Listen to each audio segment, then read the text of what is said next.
신바람 사연 아파트. 오늘의 사연 시작하겠습니다. 안녕하세요. 저는 동갑내기 남편과 결혼 생활을 하던 30대 초반 여자입니다.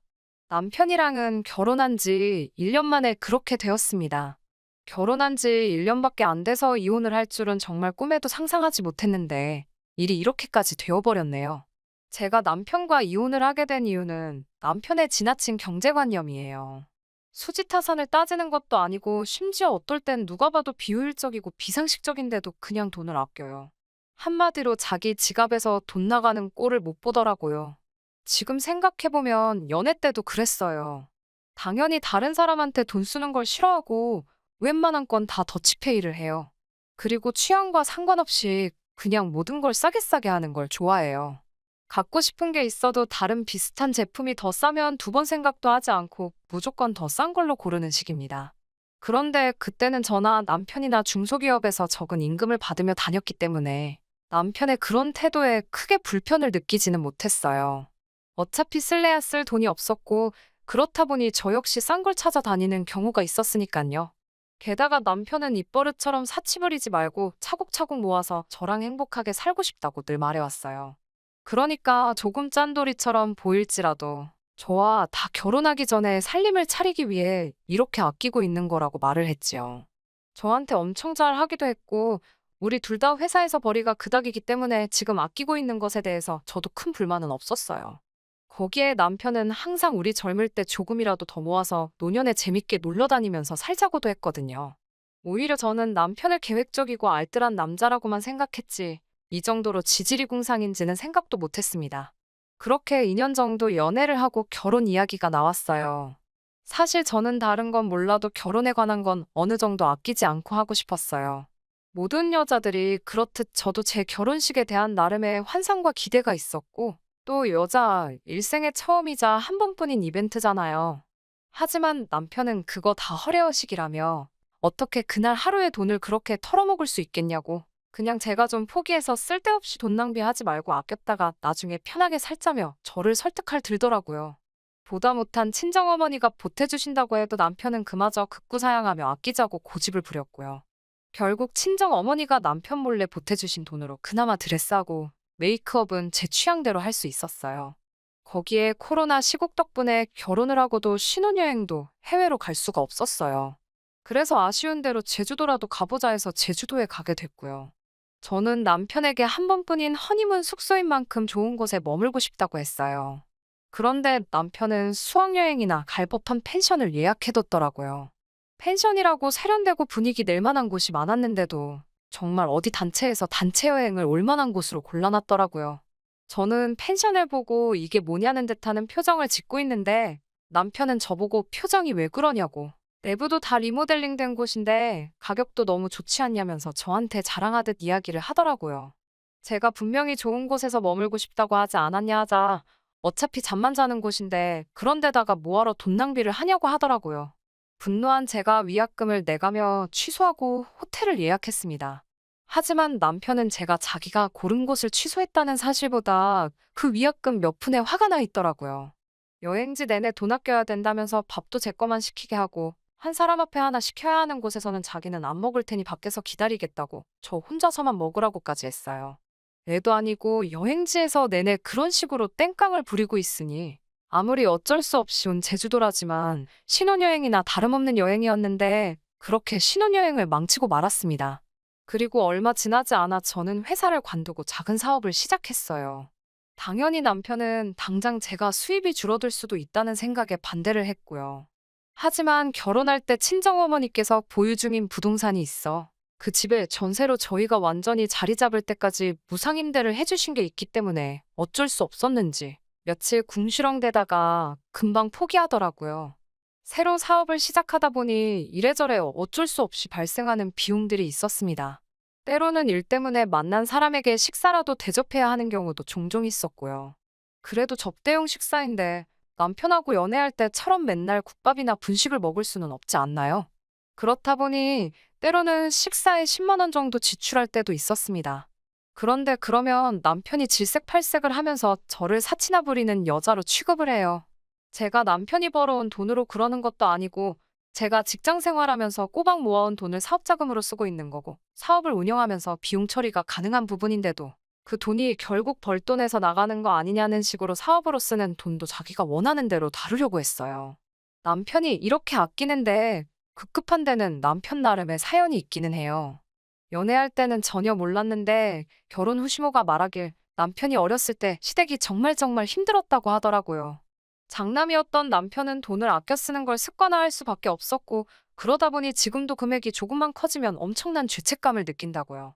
그래서 남편과 돈 문제로 부딪힐 때마다 답답하고, 결혼 후에는 재산이 공동의 재산이 되었으니 무슨 일이 있을 때마다 사사건건이 부딪혀야 한다는 생각을 하니 걱정이 태산이었어요. 하지만 그래도 내가 선택한 남자이고 결혼 전에 제게 보여줬던 모습과 결혼이란 건 어느 정도 서로 맞춰 살아야 한다는 생각도 있었기 때문에 참고 또 참았습니다. 남편이 제게 바라는 게 있는 만큼 남편도 저에게 맞춰주고 있다고 생각하는 부분이 있지 않겠냐는 생각을 했었어요. 그런 제가 결국 남편의 태도에 폭발하게 된 건 바로 얼마 전의 사건 때문입니다. 남편과 장을 보고 집에 돌아가는 길에 정말 우연히 길에서 중학교에 다니는 사촌 동생을 만났습니다. 저희 외삼촌의 아들로 어렸을 때 맞벌이 부부인 외삼촌네의 부탁으로 저희 어머니가 키우셨거든요. 사촌 동생이 저랑 나이 차이가 많이 나다 보니 사춘기가 오고 난 뒤로부터는 저를 예전보다는 어려워하긴 하지만 외동인 저한테는 그때부터 쭉 친동생이나 마찬가지였어요. 얼마 전 삼촌네가 근처로 이사 왔다는 이야기는 들었는데 정말 신기하게 사촌 동생을 길에서 마주친 거죠. 동생에게 어디 가냐고 물었더니 아침부터 아파서 고생하다가 결국 병원 가서 약 받고 집에 가고 있다고 하더라고요. 시간을 보니 외삼촌도 외숙모도 안 계실 시간 같아서 집에 가면 누구 있냐고 물었어요. 그러자 아무도 없다고 하길래 동생 안색도 안 좋아 보이고 해서 제가 억지로 근처에 있는 죽집에 끌고 갔어요. 어떻게든 밥 한 끼는 먹여서 보내야겠더라고요. 동생은 싫다고 했지만 제 마음이 안 좋아서 억지로 죽집에 데려가 앉혔어요. 근데 보니까 남편 표정이 별로 안 좋더라고요. 요즘 시국이 그렇다 보니 아픈 사람하고 같이 있는 게 불편해서 그런가 했어요. 저한테야 친동생 같은 사촌동생이지만 남편하고는 교류가 거의 없다고 봐도 무방한 동생이니까요. 그래도 아픈 사촌동생이 처음엔 속이 안 좋다며 힘들어하면서도 한술 두술 떠먹다 보니 되게 잘 먹길래 약 먹고 나서도 안 좋아지면 좀 더 먹으라며 전복죽 하나를 더 포장해서 줬어요. 그런데 문제는 여기서부터였습니다. 남편과 장 보러 갈 요량으로 저는 산책하듯이 밖에 나오느라 핸드폰이며 지갑이며 아무것도 들고 나오지 않은 상황이었어요. 그래서 남편에게 계산 좀 해달라고 부탁을 했어요. 그랬더니 남편은 들은 채만 채 가만히 있고 지갑을 꺼낼 생각을 안 하는 거예요. 그래서 제가 빨리 계산 안 하고 뭐 하냐니까 사촌동생한테 네가 먹은 건 네가 내라고 하더라고요. 저는 순간 제 남편이지만 미쳤나 싶었어요. 하마터면 입 밖으로 욕이 나올 뻔했습니다. 진짜 너무 쪽팔리고 당황스러워서 남편을 따로 불러냈어요. 그리고 동생에게 안 들릴 만한 거리에서 있는 욕 없는 욕 다 하면서 당장 가서 결제하라고 했어요. 진짜 정이 확 떨어지면서 방금 먹은 죽이 다 올라오는 기분이더라고요. 당황한 동생에게 가끔씩 니네 매형이 저렇게 장난치는 걸 좋아한다고 농담처럼 얼버무렸어요. 그리고 셋이 죽집에서 나왔는데 남편이 동생을 따로 부르더라고요. 저는 솔직히 정신 차리고 동생한테 용돈이라도 주려고 하나 생각했어요. 그런데 남편이 동생 핸드폰에다 뭘 찍고는 다시 되돌려주더라고요. 뭔가 싶었지만 따로 묻지 않았고 남편도 따로 말하지 않더라고요. 그리고는 그냥 그대로 집에 가서 있고 있었어요. 그런데 그날 저녁 외숙모한테 전화가 와서 다짜고짜 저희 남편 바꾸라고 그러더라고요. 제가 무슨 일이시냐고 물으니 외숙모가 저랑 할 이야기가 아닌 것 같다고 자꾸 남편 바꾸라고 그러시는 거예요. 제가 그러지 말고 저한테 말씀하시라고 하니까 외숙모가 한숨을 내쉬면서 네 남편이 우리 애한테 계좌번호를 찍어줬다는 거 너도 알고 있냐고 물으시더라고요. 남편이 제 사촌동생한테 계좌로 돈을 보내라고 했다는 거예요. 그 말을 듣는데 얼굴은 화끈거리고 너무 죄송한 마음이 들고 어쩔 줄을 모르겠더라고요. 그 길로 외삼촌네로 달려갔더니 사촌동생은 저를 보려고도 안 하더라고요. 외숙모가 말하기를 사촌동생은 죽도 별로 먹고 싶지도 않았는데 억지로 먹으라고 그러더니 돈 내라고 그래서 너무 억울했다고 하소연을 하더래요. 자긴 돈도 없는데 어떡하냐고요. 안 그래도 동생이 사춘기가 와서 예전처럼 지내지 못하는 데다가 이제 저희 집 근처로 이사까지 왔으니 가까이 살면서 잘 지내고 싶었는데 오히려 더 멀어져 버리게 된 거예요. 동생한테 정말 정말 미안하다고 빌듯이 사과하고 용돈 10만 원 쥐어주고 다시 한번 제대로 사과했어요.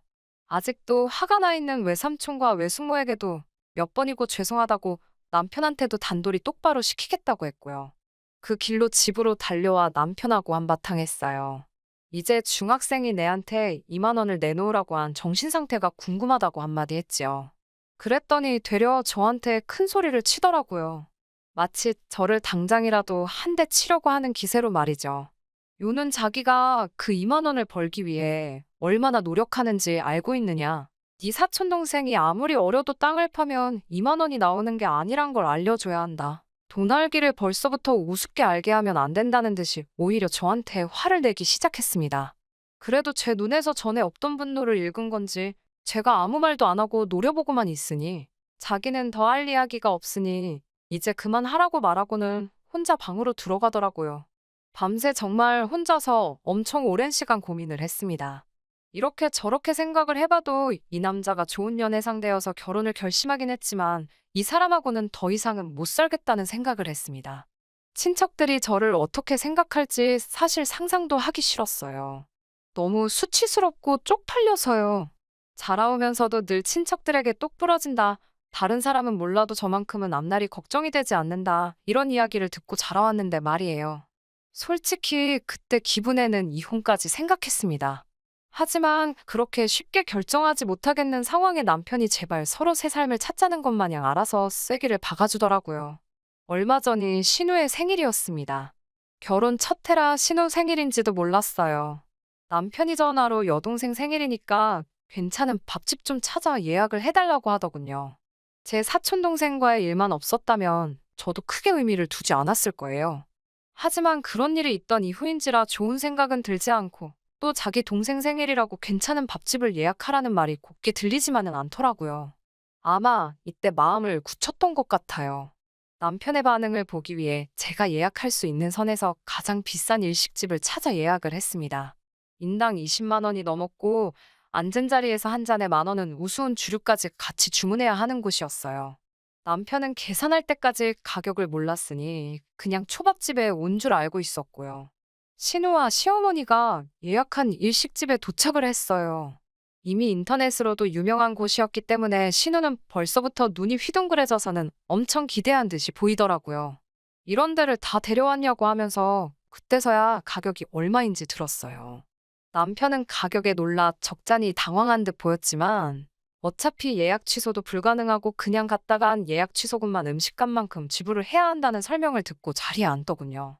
한 사람 앞에 하나씩 맛깔난 음식들이 나오니까 저도 계획이 있어 간 곳이지만 기분은 나더라고요. 신우도 신이 나서 음식 하나 나올 때마다 먹을 생각은 안 하고 사진 찍는 데에만 여념이 없었어요. 시어머니도 좋아하시고 하니 남편은 꽤나 으쓱해 하더라고요. 그리고 계산할 때가 되었습니다. 잘 먹었다고 말하고 나가려던 신우와 시어머니에게 어딜 나가냐고 각자 대신 건 계산해야 하지 않겠냐고 두 사람을 불러세웠어요. 두 사람은 적잖이 당황했지만 그 두 사람보다 더 당황한 건 남편이었습니다. 저는 제 카드로 제 몫을 따로 계산했습니다. 남편은 기분 낸다고 술을 몇 잔이나 마셔서 30만 원이 넘게 나왔고 시어머니와 신우도 스스로 계산하기는 부담스러울 정도로 적당히 많은 금액이 나왔어요. 게다가 남편은 평소에 아낀다고 현금도 하나도 들고 다니지 않고 카드마저도 한도를 50만 원으로 설정을 해뒀기 때문에 두 사람 걸 계산해줄 여력이 안 되는 걸 저는 이미 알고 있었어요. 거기에 하늘이 도운 건지 남편이 일단 자기 몫이라도 계산하려고 했는데 카드가 이미 한도 초과가 되어 거절을 당하더라고요. 남편도 가게 안에서 체면 세운다고 저한테 화 한 번 내지 않고 있다가 이젠 도무지 방법이 없을 것 같으니 저에게 화를 내더라고요. 보다 못한 시어머니가 본인이 자기들 건 전부 낸다고 하시기에 남편이 저에게 말해준 거 그대로 말해줬습니다. 2만 원도 땅을 파서 나오는 게 아닌데 그 10배가 넘는 돈을 왜 내주시냐고요. 신우도 이제 대학교 졸업할 때가 다 되어가니 돈 귀한 줄 알아야 하고 남의 돈 쓰는 게 쉬운 게 아니란 걸 알려줘야 한다고 말씀드렸죠. 절대로 계산해 주시면 안 된다고 제가 완강하게 버티니 결국 시어머니는 본인 것만 계산하고 신우도 울상이 되어서는 자기 카드로 계산을 했어요. 대학생이니 돈이 아예 없는 건 아니었지만 식사 한 끼에 그 정도 돈을 썼다면 신우한테는 엄청난 타격이었을 거예요. 두 사람은 기분이 나빴던 건지 자기들 계산이 끝나고 가게 밖으로 나가버렸습니다. 남편만 계산을 못하고 있는 상황이었어요. 이러지도 저러지도 못하니 기세 좋게 화를 내던 남편도 나중에는 저한테 돈 좀 내달라고 빌더라고요. 저는 제 거 냈으니까 너 거는 너가 알아서 하라고 하고 집으로 돌아왔어요. 결국 남편은 근처에 있는 은행 ATM기까지 뛰어가서 자기 돈을 찾아와 계산을 했는가 봐요. 제가 집에 돌아오고 얼마 지나지 않아서 따라 들어오더라고요. 얼굴은 시뻘개져서 씩씩대고 있는 꼴을 보니 속이 참 후련했어요. 남편은 대번에 저한테 그게 뭐 하는 짓이냐며 화를 내기 시작했습니다. 저는 그게 뭐가 어떠냐면서 아무렇지도 않게 받아쳤지요. 어떻게 자기 가족들 앞에서 자기를 그렇게 쪽을 줄 수 있냐며 화를 내더라고요. 지난번 제 사촌 동생 일과 다른 게 뭐냐 따졌더니 사촌하고 가족하고 같을 수가 있냐며 자기가 뭘 잘못했는지는 끝까지 생각하지 않고 저에게 소리만 지르고 있었어요. 검소한 것도 잔돌이인 것도 최대한 이해하려고 해봤지만 또 자기 가족 얽힌 일에선 이렇게 내로남불까지 하는 사람이라고는 생각도 못했습니다. 일관적이게 짠돌이 짓을 할 거면 자기 체면이 어떻든 간에 제가 그 자리에서 시어머니와 시누에게 본인 몫을 각자 지불하라고 했을 때 그렇게 하라고 거들었을 테죠. 그런데 자기 가족이 먹는 밥은 얼마가 되었든 자기가 지불할 용의가 있다고 우기는 거 아닌가요? 물론 그 금액이 비싼 건 여전히 아까워하겠지만요. 여기서 더 남편과 실갱이하면서 서로 소리쳐 싸워봤자 감정만 상할 뿐이란 걸 알고 있었어요. 애초에 원초적인 해결이 필요했던 거죠. 그렇게 좋아하는 돈, 이제 혼자서 벌고 쓰고 알아서 맘대로 하라고 했지요. 그랬더니 말귀는 또 못 알아듣고 하는 말이 갑자기 왜 그러냐고, 혹시 제가 하는 사업이 잘 안 돼서 그러는 거냐고 하더라고요.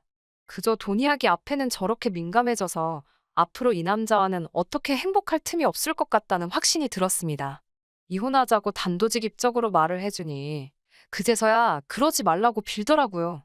아까 혼내던 모습은 온데간데 없고 울먹이기까지 했습니다. 남편에게 나랑 결혼은 왜 했냐고 했더니 신혼부부로 살면 대출도 싸게 나오고 여러 가지 혜택이 좋지 않냐고 하더라고요. 그 와중에도 저를 사랑해서 결혼한 거라는 대답을 듣고 앞으로 잘해보자고 하려던 제가 다 한심해지더라고요. 그래서 결국 남편과는 이혼하게 되었습니다. 집이야 친정어머니 집에 무상으로 살고 있었으니 아무 문제가 없었고 혼인기간이 짧다 보니 분할할 재산도 없었습니다. 처음에는 그나마도 잘못했다고 사과를 하기는 했지만 나중에도 제가 마음을 굽히질 않으니 이혼 비용에 돈을 아끼고 싶었는지 순순히 합의를 해주더군요. 그나마 둘 사이에 아이가 없던 게 다행인 것 같네요. 회사는 그만뒀지만 사업이 어느 정도 자리를 잡고 있어서 이혼을 한다고 하더라도 당장 제 자신 하나는 건사할 수 있겠다 싶습니다. 검소한 것과 짠돌이는 종이 한 장 차이입니다. 사람을 자세히 파악하지 못한 제 자신도 있지만 정말 저 같은 사건을 겪기 전까지는 알 수 없기도 하겠지요. 제가 사람을 잘못 본 거기는 하지만 연애할 때 감정 때문에 단점을 장점으로 받아들이시는 분이 없으면 참 좋겠네요. 그래도 거지 같은 남편을 떠나 다시 새 출발하게 되었으니 사연 들어주신 분들께 감사드리고 저한테 앞으로 좋은 일 생길 거라 응원의 메시지 한번 보내주시면 참 감사하겠습니다. 이만 사연 마치도록 하겠습니다. 안녕하세요. 30대 여성입니다. 제가 이렇게 사연을 보내게 된 이유는 저희 시아버지 때문이에요. 시어머니도 아니고 신우도 아닌 시아버지 때문에 제가 이혼을 결심하게 될 줄은 상상도 못했어요. 시아버지가 그런 분이실 줄이야. 솔직히 시아버지 성격이 드세서 힘들어요. 막말을 하셔서 힘들어요. 뭐 그런 이야기야. 다른 분들의 사연에서도 종종 나오는 이야기잖아요. 하지만 저는 저희 아버님 같은 분은 정말이지 본 적도 들은 적도 없네요. 하긴 결국엔 남편이 제일 문제였습니다. 남편이라도 아버님으로부터 저를 보호해줬다면 제가 아버님을 안 보고 살면 안 보고 살았지 이혼까지는 생각하지 않았을 테니까요. 남편과 저는 성격이 많이 달라요. 두 사람 성격 중 누가 더 좋다 나쁘다를 떠나서 저는 주변 사람들의 눈치를 좀 보는 편이지요. 그렇다고 상대방한테 빌빌거리는 건 아니고 눈치껏 행동한다고 할까요? 짚고 넘어가야 할 일은 짚고 넘어가는 편이고요. 반면에 남편은 눈치가 없는 편이고 굳이 서로 불편한 상황은 만들어서 뭐하냐. 안 해도 될 말은 하지 말자는 식이지요. 제가 남편과 이혼하게 된 이유를 이야기하려면 일단 저에 대해서 설명을 해야 할 것 같아요. 제가 대학생일 때 저희 부모님께서는 음주운전 교통사고로 세상을 떠나셨습니다. 하지만 가해자를 탓하고 원망하고 슬퍼할 겨를도 없이 제가 처리해야 할 일들이 많았어요. 부모님께선 작은 식당을 운영하고 계셨는데 도무지 저 혼자 어떻게 할 수가 없어서 가게를 팔았습니다.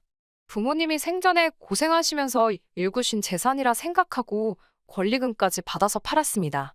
이 밖에도 아파트를 상속받게 되었고 얼마의 예적금 그리고 보험금도 좀 나왔어요. 이 과정에서 정말 상처가 되었던 건 친척들의 반응이었습니다. 원래도 친정 부모님과 친가 어른들의 사이가 좋지 않았기에 애시당초 그쪽에 기댈 생각도 기대도 전혀 없었거든요. 하지만 그런 막말까지 듣게 될 줄은 몰랐습니다. 작은 숙부라는 사람이 저더러 아주 돈독이 올랐다나 돈의 환장을 했냐던가 그러면서 욕심이 사나우면 벌 받는다고 그 돈 사촌 동생들하고 좀 나눠 쓰랍니다. 자기 형이 죽었는데 졸지의 조카가 부모를 다 잃었는데 뚫린 입이라고 저딴 소리를 하나 싶더군요. 진짜 인간으로도 안 보였어요. 외가 쪽도 사정은 다르지 않았습니다. 그래도 부모님이 살아계셨을 당시 외가하고는 관계가 괜찮은 편이었거든요. 그렇다 보니 사고를 알아차리자마자 이모와 삼촌들에게 먼저 연락을 하게 되었지요. 하지만 돈 앞에 장사 없다더니 그 말이 딱이었어요. 장례를 치르고 어느 정도 상황이 수습되고 나자 큰이모가 연락을 해오셨습니다. 어머니께 4명의 형제자매들이 있었는데 저는 그 중에서도 큰이모를 제일 잘 따랐거든요. 그래서 큰이모가 저에게 아파트를 팔고 당신과 같이 살자고 했을 때 그런 음흉스러운 계획이 있을 거라곤 상상도 하지 못했습니다. 큰이모가 말하기를 제 안전도 걱정이 되고 딸처럼 챙겨주고 싶어서 그렇다고 했으니까요.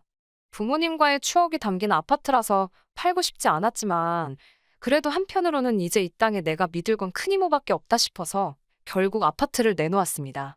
뿐만 아니라 큰이모는 하루라도 빨리 저와 함께 살고 싶으시다며 금매로 처분하라고 조언까지 해주셨어요. 그리고 그때만 해도 저는 큰이모의 말에 다른 뜻이 있을 거라곤 조금도 의심하지 않았지요. 며칠 뒤 아파트 계약서를 쓴 날이었습니다. 이제 거의 다 끝나간다. 속이 시원하다며 큰이모가 일단 아파트 잔금까지 받으면 제가 가진 돈은 전부 당신한테 맡기라 하셨어요. 몇 배로 불려주신다는 말과 함께요. 그때 뭔가 조금 깨름직한 기분이 들었지만 어떻게 말해야 할지 모르겠더군요. 그리고 그날 밤 이모와 이모부가 하시는 대화를 듣고 전 크게 충격을 받고 말았습니다. 두 분께서 제 돈을 가지고 사업 계획을 세우고 계셨으니까요. 정신이 번쩍 들었고 이튿날 저는 바로 계약자에게 연락을 취했어요. 그리곤 생판남인 그분에게 구구절절 제 상황을 털어놓았습니다. 다행히 제 또래의 딸이 있다는 그 여사님께서 그 누구보다 저를 위로해 주시며 계약을 물러주셨네요.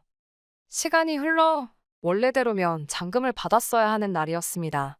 이른 아침부터 몇 시에 부동산에 가냐며 같이 가자고 연락을 해온 큰이모에게 곰곰이 생각해봤는데 역시나 아파트는 안 팔고 싶다고 그리고 돈 관리도 제가 알아서 하겠다고 말씀드렸습니다. 그러자 큰이모는 처음엔 저를 어르고 달래시는 듯 하더니 결국 얼마 가지 않아 화를 내시며 속내를 드러내셨습니다. 너 크는 동안 내가 너한테 얼마나 잘해줬는데 하늘에 있는 네 엄마가 너 욕심 사납다고 욕할 거라면서 별의별 소리를 다 하시더라고요. 그 이후로는 정말이지 아무도 믿을 수 없게 되었습니다. 이후로 기댈 수 있는 가족 하나 없이 10년을 혼자 살았습니다. 그러다 우연히 남편을 소개받게 되었지요. 제 모든 상황을 알면서도 남편은 개의치 않는 눈치였어요.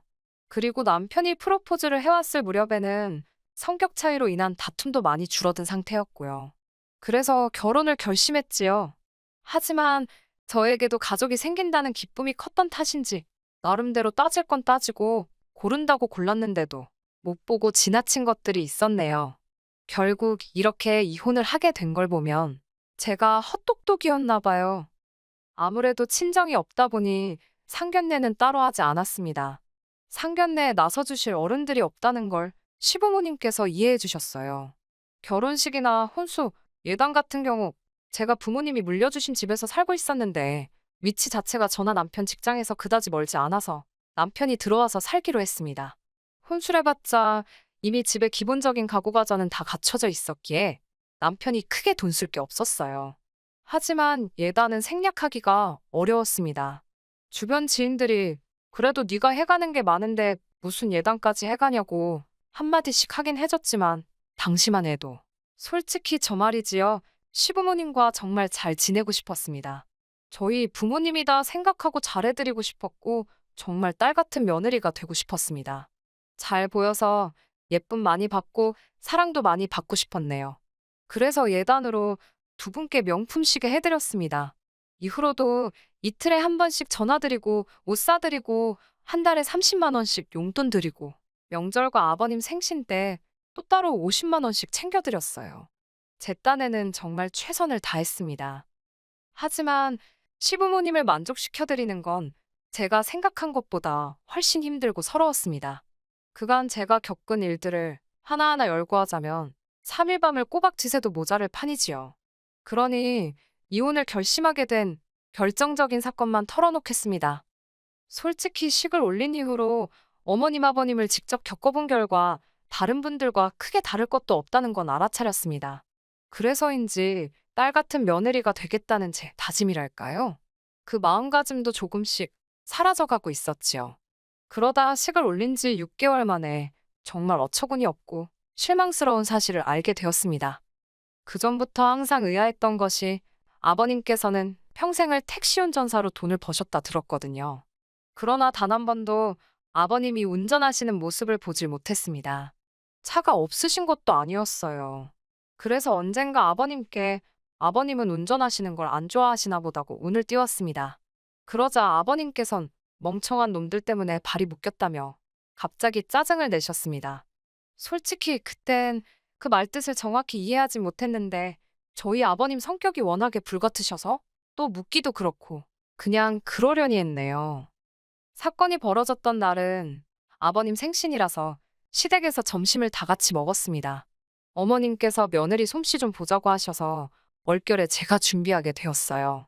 사실 남편 말로는 생신에는 항상 외식을 했다고 해서 올해도 당연히 외식을 할 줄 알았거든요. 아무튼 어머님께선 미역국을 비롯한 몇 가지 음식 목록을 정해주셨어요.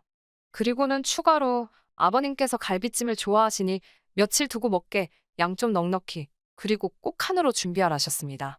물론 상차림에 들어간 비용은 전부 저희 생활비로 부담해야 했고요. 그래서 생신 선물로는 요새 유행한다는 용돈 박스에 10,000원짜리로 50만 원만 채워 넣었습니다. 하지만 유감스럽게도 50만 원도 제 딴에는 쓴다고 쓴 건데 좋은 소리는 못 들었네요. 아버님께선 이게 다 5만 원짜리였으면 얼마나 좋았겠냐며 오히려 핀잔을 주셨거든요. 아버님은 생신상에 들어간 제 노력과 시간, 그리고 비용은 안중에도 없으신 눈치였습니다. 순간 파스가 덕지덕지 붙은 제 손목을 보니 눈물이 왈칵 쏟아지더라고요. 그러자 아버님께선 저더러 갑자기 왜 재수없게 남의 생일상 앞에서 울고 난리냐며 밥맛 떨어진답니다. 그러더니 앞에 놓인 생신상을 냅다 발로 차시고는 술이나 드시러 가셔야겠다며 자리를 일어나셨어요. 화장실로 향하시던 아버님께서 남편에게 가서 차 시동 걸라고 그러시는 게 들렸습니다. 하지만 이미 남편이나 아버님이나 식사를 하는 동안 막걸리와 소주를 꽤나 마신 상태였기에 둘 중 누구도 운전을 하면 안 되는 상황이었지요. 저는 남편에게 운전을 지금 어떻게 하냐고 안 된다고 막았습니다. 아버님께도 저 때문에 그러신 거면 저는 근처 카페라도 가 있을 테니 집에서 드시라고 말씀드렸지요. 그러자 아버님께선 진짜 저 때문에 술맛 떨어진다며 어떻게 시애비 비위도 하나 못 맞추냐입니다. 며느리가 좀 아버님하고 달라붙고 아양도 떨고 그래야 되는데 진짜 별로랍니다. 그러더니 남편더러 빨리 가서 시동 안 걸고 뭐 하냐고 소리를 빽 지르시더라고요. 남편도 안 되겠다 싶었는지 주섬주섬 옷을 챙겨 입고는 현관을 나서는 거예요. 아버님의 막말도 그렇고 하란다고 하는 남편도 바보 같아서 우라가 치밀더라고요. 결국 제가 안 된다고 뛰어나가 그 둘을 가로막았습니다.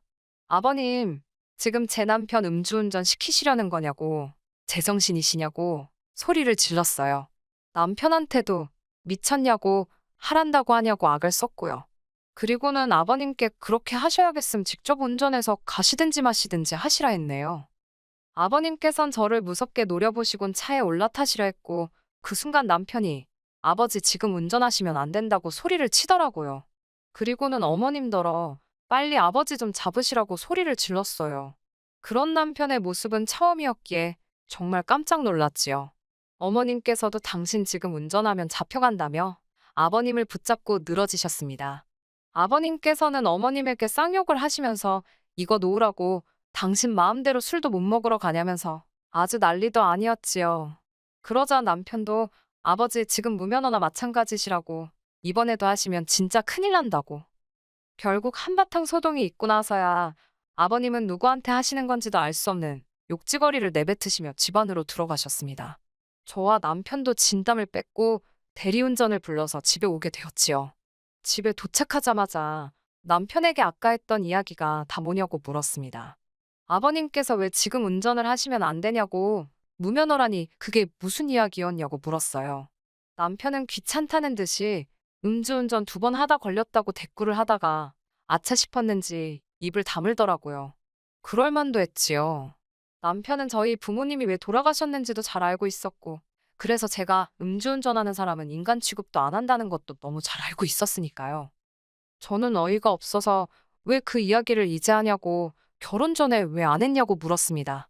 그러자 남편은 제가 이렇게 나올 거 뻔히 아는데 못하러 하냐입니다. 모르는 게 약이라면서 네가 나랑 살지 우리 아버지랑 살 건 아니었잖아라고 덧붙이는 남편을 보고 있자니 열이 뻗치더라고요. 그렇지만 그때만 해도 진짜 아버님 상종 못하겠다 생각했지. 남편이 날 속였으니 이혼해야겠다. 그런 생각은 하지 않았습니다. 하지만 이튿날 일요일 아침이었습니다. 전날의 그 난리부르스와 아버님의 충격적인 과거 덕분에 새벽까지 잠을 못 이루고 설치다가 새벽 4시가 되어서야 간신히 눈을 붙였거든요. 그런데 아침 7시부터 전화벨이 울리더군요. 어머님이셨습니다. 간밤에 무슨 일이라도 있으셨던 건가 싶어 놀란 가슴으로 전화를 받았지요. 그러자 어머님께선 아버님이 저와 남편을 찾으신다며 지금 당장 시댁으로 오라고 하셨습니다. 문득 어제 있었던 일이 머릿속을 스치면서 짜증이 스멀스멀 올라오더라고요. 게다가 아버님 생각까지 하니 가서 표정 관리나 할 수 있을지 자신이 없었지요. 하지만 어쨌든 그때만 해도 앞으로 안 보고 살겠다까지는 아니었으니까 일단은 남편과 함께 시댁으로 향했습니다. 시댁에 도착하니 아버님께서 저와 남편에게 할 이야기가 있으시다 했습니다. 어제보단 멀쩡해지셨길래 솔직히 사과라도 하려고 하시나 하다못해 어제 일에 대해 나름대로 변명이라도 하시려나 싶었어요. 하지만 그런 제 기대는 얼마 가지 않아 산산조각이 났습니다. 아버님께선 남편더런 당신 옆에 앉으라고 하시더니 저를 향해 설교를 시작하셨습니다. 부모도 없는 저를 당신 며느리로 삼겠다 했을 때는 당신도 어느 정도 접고 들어간 부분이 있었답니다. 그래도 좋은 대학 나와 회사 다닌다고 하길래 말귀는 잘 알아듣고 싹싹한 줄 알았다나요. 그런데 요새 하는 걸 보면 영 당신 마음에 차지 않으신다며 이렇게 빡대가리인지 몰랐답니다. 전에는 이 집에서 당신 말 토다는 인간이 없었는데 여자 하나를 잘못 들여서 자기가 별꼴을 다 본다고요. 아버님의 막말에 결국 제가 폭발을 했고 저는 아버님께 처음으로 대들었습니다. 저야말로 아버님 성격이 우악스럽고 개떡 같은 건 알고 있었지만 범죄자인 줄은 몰랐다고요. 음주운전으로 면허 취소라니 그게 인간이 할 짓이냐고 소리를 질렀습니다.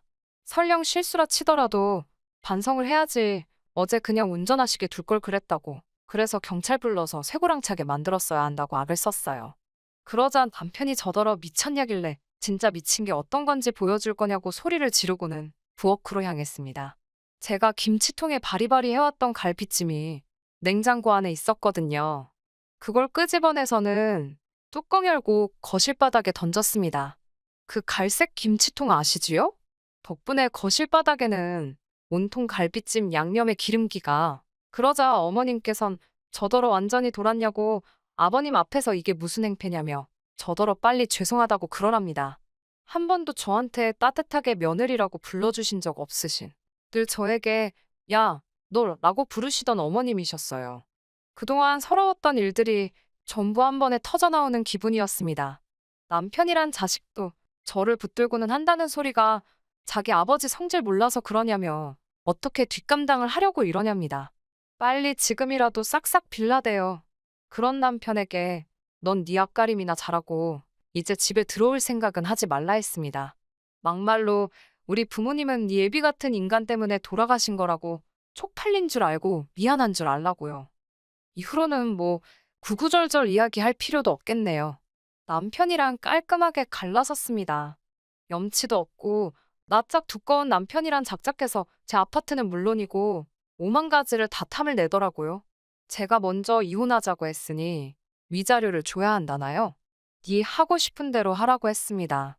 법대로 하고 싶으면 법대로 하고 소송 걸고 싶으면 소송 걸라고요. 역시나 아무 일도 없었습니다. 그냥 스무스하게 헤어졌지요. 진짜 웃겼던 건 저희가 협의 이혼을 했다 보니 한 달의 숙려 기간이 주어졌었거든요. 그 한 달이 다 끝나갈 즈음에서 어머님 아버님이 저에게 만나자고 연락을 해오셨더라고요. 이제 뭐 겁날 것도 없겠다. 만났습니다. 그러자 두 분이 제 손을 부여잡으시곤 얼마나 그동안 힘들었냐며 당신들이 진작에 마음의 문을 열지 못해서 미안하답니다. 딸 같은 며느리라고 생각하다 보니 이것저것 가르쳐주고 싶은 게 많았다나요. 그러면서 다시 처음부터 시작한다 생각하고 잘해보잡니다. 뭐 때문에 갑자기 그러신 건지는 지금도 모르겠어요. 돈 때문인가 싶기도 하고. 하지만 진심이었든 아니었든 저에겐 더 이상 중요한 문제가 아니었지요. 저는 그냥 한바탕 신나게 웃고는 조심히 들어가시라 했습니다. 다시는 연락하지 마시라고요. 1년도 못 살고 호적 지저분해지고 솔직히 하늘에 계신 부모님을 생각하면 죄송스럽고 슬프고 그렇습니다. 아마 하늘에 계신 부모님도 저를 보면서 그러시겠지요? 속상하고 미안하고 세상 그 어디에도 부모님처럼 저를 사랑해줄 사람은 없다는 걸 너무 잘 알게 된 지금. 그 어느 때보다 떠난 부모님이 그립네요. 하지만 저 하늘 어디선가 저를 응원하고 계실 부모님을 생각하며 슬퍼하기보단 씩씩하게 살겠습니다.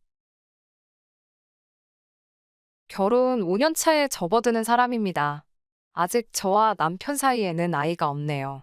일부러 아이를 갖지 않은 건 아니에요. 오히려 결혼 직후부터 정말 거른 적 한 번 없었고 매달마다 테스트기 사용하며 살고 있습니다. 재작년 인공수정과 시험관을 몇 번 실패한 경험이 있는데 그때 시술로 후유증이 크게 와서 직장까지 그만두게 되었고 다시 시도하는 게 두렵기만 하더라고요. 덕분에 지금은 몸 관리만 하면서 쉬고 있어요. 보통 시험관 같은 거 포기하고 있으면 자연 임신이 되는 경우도 많다고 하던데 아직까지 저희에게 좋은 소식은 없네요. 검사를 해보면 저나 남편이나 두 사람 다 아무 이상 없는 병원에서도 어찌할 방도를 모른다고 하는 원인 없는 난임이에요. 저희가 얼마나 간절하게 원하는지 알고 계시니 결혼 초반에는 아이는 언제쯤 들어서겠냐고 물어보시던 집안어른들도 이제는 저희에게 아무것도 묻지 않으시고 조심조심 하십니다. 특히 시부모님께서 더욱 더 저에게 조심조심 하세요. 두 분이 나쁜 분이거나 시월드 같은 것도 아닙니다. 손주를 기대하는 부분이 크기는 하지만 손주 보기 싫어하는 할머니, 할아버지가 어디 있으시겠어요? 저희 친정부모님도 기다리시는 건 마찬가지고. 그런데 제가 시술 부작용 때문에 직장을 그만두게 된 걸 가지고 시부모님이 저한테 미안한 마음을 가지고 계신 것 같아요. 너무 부담을 주고 강요해서 제 몸만 상하고 멀쩡히 다니는 회사까지 그만두게 만든 것 아닌가 하시면서요. 제가 직장을 그만둔 지도 벌써 2년이 다 되어 가는데 시부모님이 가지고 계신 건물 1층에 공실이 나게 되면서 저한테 월세를 받지 않을 테니 거기서 뭐 할 만한 사업이 있는지 알아보라고 하셨어요. 몫이 좋은 곳이라 굳이 저한테 넘기지 않으셔도 세입자 찾는데 전혀 어려움이 없으실 텐데 아직도 제가 쉬고 있는 이유가 본인들에 있다고 생각하시고 저를 배려해 주신 부분인 거죠. 정말 몸둘바를 모를 정도로 감사할 일인데 이것 때문에 아주 스트레스 받는 일이 생겨버렸네요. 남편 위로 누나가 한 명 있어요. 형님은 시집 간 지도 오래되었고 자식도 셋이나 있습니다. 원래부터도 말을 조금 조심성 없이 하는 스타일이었어요. 일부러 그러는 건지는 모르겠지만 약간 듣는 사람 불편하고 기분 나쁘게 말하는 사람들 있잖아요. 형님네와 서로 집이 가까운 편이고 남편과 아주버님이 서로 잘 통하는 성격이라 그런지 교류가 잦은 편입니다. 저희 집에 놀러와서 두 사람이 한 잔 걸치고 밖에 당구라도 치러 가는 날에는 꼼짝없이 신우와 함께 시간을 보내야 해요. 그러면 그럴 때마다 아이 이야기를 그렇게 꺼냈어요. 저와 남편이 그렇게 실패를 하면서 마음의 상처를 가지고 있다는 건 전혀 이해해주지 않는 듯 툭툭 꺼내는 말들이 저에게는 상처였습니다. 애 키우는 게 힘이 들고 어려운 일이라는 건 알고 있습니다. 신세 한탄 정도 하는 거면 들어줄 정도는 되는데 신우는 꼭 옳게, 나는 옳게가 제일 부러워. 억지로 가지려고 하지 마. 애 없는 게 요즘은 복이래. 뭐하러 애를 가지려고 해? 이런 식으로 말을 하면서 사람 속을 뒤집어 놓습니다. 차라리 이런 식으로 말하는 건 신세한탄이라 생각하고 듣고 넘겨볼 수 있겠는데 가끔은 자기 애를 셋이나 낳았다고 유세라도 부리는 건지. 둘째가 아들인데 둘째가 온 집안을 뛰어다니면서 시끄럽게 굴고 있는 걸 조용히 시키려다가도 애가 말을 들을 생각을 안 하면 애가 말을 하도 안 들어서 못 키우겠다고 나는 셋이나 있으니까 하나 줄까? 이런 식으로 말하면서 데려가려면 사고뭉치인 둘째를 데려가라고 합니다. 둘째를 붙들어 잡고 저한테 엄마라고 불러보라 하라고 시키는데 정말 애도 싫어하고 저도 싫어하는데 저런 장난을 왜 치는가 싶어요. 하루는 저한테 포기하면 애가 생긴다더라 하면서 그렇게 눈에 불을 켜고 성공하려고 하니까 부담스러워서 애가 안 찾아오는 거라고 자기네처럼 아무 생각 없이 있으면 저절로 생길 텐데 뭘 그렇게 목숨을 거냐면서 제 속을 긁더라고요. 자주 보는 것도 힘들어 죽겠는데 볼 때마다 저러고 있으니 농담이라고 받아들이기에도 너무 짜증이 납니다. 그런 농담 하나도 재미없다고 정색을 해도 어디까지 해야 제가 화를 내려나 계속 꿋꿋하게 저런 식으로 나옵니다. 남편에게 스트레스를 엄청 많이 받는다 하여 신우에게 말 좀 한번 해달라고 한 적도 있어요. 말 그렇게 하지 말라, 쓸데없는 소리 하지 말라 시부모님께서도 나서서 말한 적이 있지만 신우는 알겠다 대답만 하고 눈치 못 챈 척 어느새 또 저런 식으로 하고 있습니다. 이쯤 되니 일부러 저런다는 생각까지 들더라고요. 그래도 언젠가도 저에게 아이가 찾아올 거라 믿기에 최대한 신우가 하는 말을 마음에 담아두지 않으려 노력하고 있어요. 신우만 저러니 차차리 다행이다 라고 마음의 위안을 하면서 여기고 있었습니다. 아무튼 시부모님이 본인들 명의 건물에다가 저에게 세를 받지 않고 가게를 내어주신다 하니 저도 사업해본 적이 없어서 이리저리 알아보고 공부도 많이 하고 있던 때였어요. 그날도 제가 개인적으로 아는 분들 중에 카페를 하고 계시는 분들이 계셔서 이것저것 물어보고 답사 및 조사도 해볼 겸 해서 찾아가기로 한 날이었어요. 그날 아침에 마침 시부모님께서 저녁 먹으러 오라고 연락을 주셨었는데 시간이 안 될 것 같아서 거절을 했었거든요. 그런데 제가 못 온다는 사실을 알고 계실 텐데도 한참 뒤에 저에게 연락이 오더니 굳이 집에 와보라고 하시더라고요. 마침 남편 퇴근 시간이 곧 되어가길래 남편을 만나 남편 차 타고 시댁으로 갔어요. 시댁에 들어서니 시부모님 표정이 아주 안 좋으셨어요. 뭐라고 해야 하나 얼굴에 화가 굉장히 많으신 듯한 그런 표정이셨거든요. 딱 봐도 안 좋아 보이는 두 분 표정에 저도 심상치 않은 기운을 느껴 조심히 무슨 일이시냐고 물어봤어요. 시어머니께서는 고개를 휙 돌리신 채 아무 말도 없으시고 시아버지가 아주 무서운 표정으로 너네가 사실 일부러 아이를 안 가지고 있다는 게 사실이냐? 라고 한마디 하시더라고요. 목소리도 많이 격양되어 있고 화가 많이 나신 듯해 보였어요. 그리고 그게 사실이면 이야기 좀 하고 싶어서 불렀다고 하시더라고요. 전후 사정을 모르는 상황인데 그래도 저희 부부가 특히 제가 몇 년 동안 마음에 상처가 되고 약점이라고 생각하는 부분이 그건데 대뜸 그걸 가지고 저희가 일부러 안 갖는 거냐는 말을 들으니 이유를 막론하고 눈물이 막 나더라고요. 아이가 안 생기니 하다하다 저런 소리까지 들어야 하나 싶었고요. 남편도 아버님 말이 끝나기가 무섭게 갑자기 그게 무슨 말이고 뜬금없이 그런 소리를 하냐고 우리가 얼마나 고생하고 마음 쓰고 있는 거 잘 아시면서 난데없이 불러 이렇게 상처를 주시느냐고 따졌어요. 따져 묻는 남편의 목소리도 끝이 살짝 떨리고 있는 게 여차하면 남편도 눈물이 터질 것 같더라고요. 남편도 그동안 잘 참아왔는데 흔들리는 목소리를 들으니 저는 거기에 복받쳐서 거의 통곡을 하다시피 눈물을 쏟았어요. 왜 울다가도 누가 괜히 툭 건드리면 터질 때 있잖아요. 남편의 울먹이는 말투가 바로 그거였던 것 같아요. 저는 통곡을 하고 있고 남편도 소리 한번 지르고 눈물을 흘리고 있으니 시부모님이 당황하셨어요. 울고 있는 저희 대충 수습해 주시고 무슨 일인가 두 분과 대화를 나누게 되었는데 그날 아침 신우가 시부모님 댁으로 김치를 얻으러 왔다고 하네요. 그러다가 시어머니와 제가 통화하는 걸 들은 듯 하고요. 그때 신우가 처음으로 시부모님께서 건물 1층 공실을 저에게 무상으로 세를 주기로 하셨다는 사실을 알게 되었나 봐요. 신우가 그때 시어머니께 시부모님이 우리한테 간섭하는 게 싫어서 그냥 안 생기는 거라고 거짓말을 했다고 이야기를 했다 합니다. 제가 신우에게 직접 말한 사실이고 시부모님께는 절대 이야기하지 말아달라고 했다는 말까지 했다고 하네요. 신우도 자기 부모님을 속이기까지 하는 제 모습에 화가 났지만 그동안에 저와의 의리도 있고 제 남편과의 우애도 있어서 비밀을 지켜왔다고 그런데 이젠 아이가 안 생겨서 고생 중이라는 거짓말도 모자라서 시부모님의 돈까지 뜯어먹으려고 하는 것 같아 자기가 참다 말했다고 하더라고요. 용의주도하게도 자기가 비밀 안 지킨 걸 들키기 싫으니 시부모님한테도 그냥 건물에 세 주기로 한 것만 철회하고 자기가 말한 거는 절대 말하지 말라고 했다는데 사실 확인 때문에 어쩔 수 없이 신우가 중간에서 그렇게 이야기한 사실을 알게 된 거예요. 그래도 끝까지 자기 딸이 그런 짓을 했다는 걸 믿을 수가 없는지 저에게 정말로 아이가 안 생기는 게 맞냐고 그 상황에서도 재차 확인을 하시더라고요. 어이가 없었어요. 울 만큼 울었고 이 사단이 나게 된 사건의 정황까지 전부 다 알게 되었으니 더 이상 그 말이 상처가 되지는 않았지만 다시 한번 시어머니께는 당신의 딸, 그러니까 신우이가 거짓말을 한 거라고 재차 설명을 드렸어요. 일단 상황을 정리하고 집에 왔는데 잠도 잘 오지 않네요. 남편도 누나가 왜 그랬을까라고 의아해하지만서도 뭐 어떻게 한바탕 뒤집어 버리려는 생각은 없는 것 같아요. 그냥 영 끊고 안 보고 살면 되지 하면서 살살 제 기분만 맞춰주려고 하는 것 같은데 가족이라는 게 연이 그렇게 쉽게 끊어지는 게 아니란 건 알고 있고 그냥 이렇게 몇 달 안 보다가 어영부영 다시 만나게 되겠죠.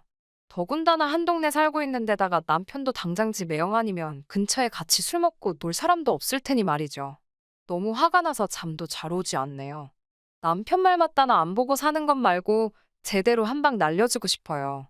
마음 같아서는 당장 찾아가서 머리끄댕이라도 잡고 싶지만 제가 잘못한 거 하나 없고 신우가 다 잘못한 일이라도 팔이 안으로 굽지. 다른 가족들이 제 편 들어주겠어요? 저 혼자 참아내야 하는 일인가 싶어서 너무 화가 나네요. 후기 보내드립니다.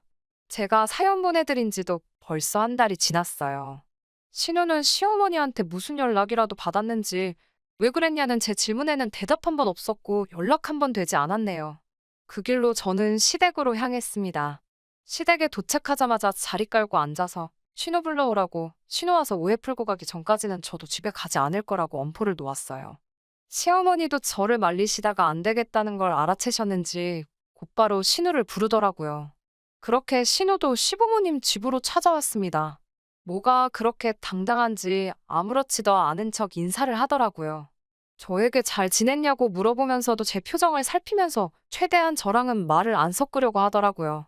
얼굴 보자마자 한마디 퍼부어주고 싶었지만 시부모님도 계시고 하니 일단 식사를 먼저 시작했어요. 정말 표정 하나 바뀌지 않고 시어머니한테 엄마, 이거 맛있다 하면서 아양을 떠는데 정말 소름이 다 돋더라고요.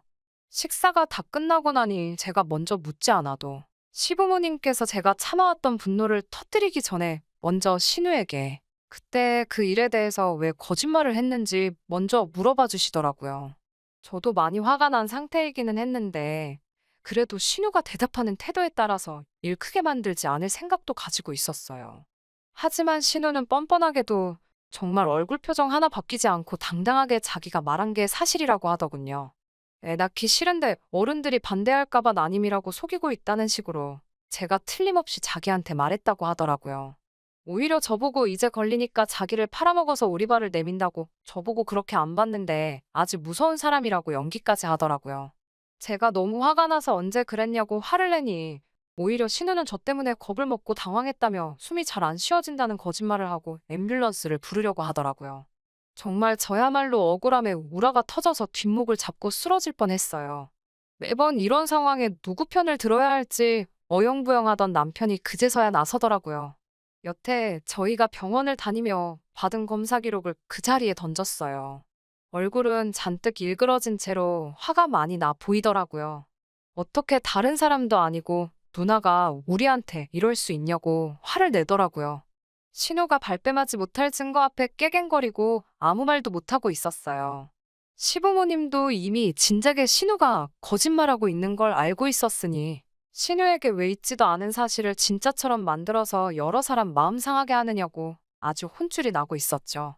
아주버님도 이때만큼은 형님의 편을 들어주지 못하고 꿔다 놓은 보릿자루 마냥 가만히 앉아서 바닥만 바라보고 있었어요. 신우는 그제서야 엉엉 울면서 쟤들한테 암만 애가 없는 게 불쌍하다고 해도 나는 애가 셋이나 있고 엄마의 친딸인데 어떻게 엄마는 상가 건물을 쟤한테 돈 한 푼 안 받고 세를 줄 생각을 하느냐고요. 저는 애도 없으니 다시 회사 같은 거 들어가려면 얼마든지 들어갈 수 있는데 말인즉슨 며느리인 제가 딸인 자기를 제치고 무언가를 받는 게 배가 아파서 꾸민 수행이라고 하더라고요. 시어머니가 묵직한 돌직구를 신우한테 꽂아주었어요. 마음 같아서는 시어머니도 신우가 마음 상하지 않게 그에 상응하는 만큼 해주려고 했었다고 하시네요. 하지만 워낙에 계획성도 추진력도 없는 못 믿어온 성격인데다가 지금 이렇게 거짓말까지 해가며 저와 시부모님, 나아가서는 남편과 시부모님 사이까지 이간질을 하려고 한 신보가 고약해서 해주려던 것도 못 해주겠다고 하십니다. 너가 거짓말했던 것도 우리는 이미 다 알고 있었고 그 건물 때문에 그러는 것도 알고 있었다고. 사실대로 말했으면 뭐라도 하나 해줬을 텐데 네 마지막 기회를 너가 차버린 거라고 쓴소리를 하시고 더는 너같이 마음 씀씀이 나쁜 사람에게 해주고 싶은 것이 없다고 확고하게 선을 그으시더라고요. 방바닥에 발을 동동 구르며 큰 소리로 울고 있는 신우를 아주버님이 겨우 수습해서 집으로 데리고 나갔어요. 신우가 나가니까 집이 언제 그랬냐는 듯 조용해지더라고요. 시부모님은 저에게 사실관계도 따져보지 않고 딸 말만 듣고 저에게 뭐라고 한 게 정말 미안하다고 사과하셨습니다. 저도 오해가 풀려서 다행이라고, 그래도 이렇게 거짓이 아닌 걸 알게 되었으니 저도 마음에 담아두지 않겠다고 말씀드렸어요. 시부모님이 가지고 계신 건물은 정말 몫이 좋은 곳이었습니다. 이 시국에도 상권이 죽지 않고 활발하고 장사도 정말 잘 되고 있어요. 요즘은 돈 벌리는 재미에 피곤한 것도 모르고 일을 하고 있습니다. 신은혜는 아직도 시부모님하고는 연락을 안 하고 지내는 것 같아요. 신우가 삐진 듯 연락을 안 하고 있는데 아쉬운 건 신우일 텐데 도대체 무슨 배짱으로 저러고 있는지 모르겠어요. 자식이기는 부모 없다고 시부모님은 신우를 조만간 용서해 주시겠죠. 그래도 신우가 저렇게 고자세로 나와서는 소용없을 것 같습니다. 안타깝게도 아직도 아이 소식은 없네요. 이제 장사도 시작한 이래 가장 성수기가 될 것 같고 당분간은 이 바쁨을 만끽하면서 지낼 예정입니다. 내년에는 몸도 다 추스러서 시술이 되었든 자연 임신이 되었든 이번이 마지막이다 생각하고 저희 부부를 그리고 더불어 저희 가족들 모두 행복하게 해줄 아이가 찾아오도록 최선을 다해서 노력해볼 계획이에요. 오랜 기다림이니만큼 내년에는 더 좋은 소식이 있었으면 좋겠습니다. 그럼 이만 후기 마치도록 하겠습니다. 안녕하세요. 올해로 34살, 결혼한 지는 6년이 된 주부였습니다. 남편과 저 사이에는 아이가 없었고요. 검사를 받았는데 문제는 제 쪽에 있었고, 이 사실을 친정도, 시댁도 알고 있던 상황입니다. 그래도 남편한테 문제가 있는 것보다 저한테 문제가 있는 게 시술을 통해 극복할 수 있는 확률이 더 높다길래 몸 상하지 않는 선에서 계속해서 시도 중이었습니다.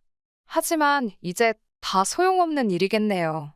남편은 요즘 보기 드물 정도의 효자였어요.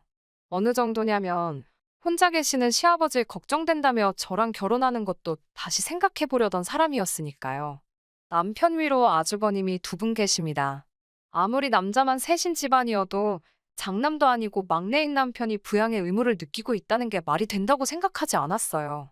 생활비조로 얼마 정도만 보내주고 시아버지를 말 그대로 손절했다는 형님들은 한 번도 만나뵌 적 없었지만 저에겐 좋은 인상의 사람들이 아니었어요.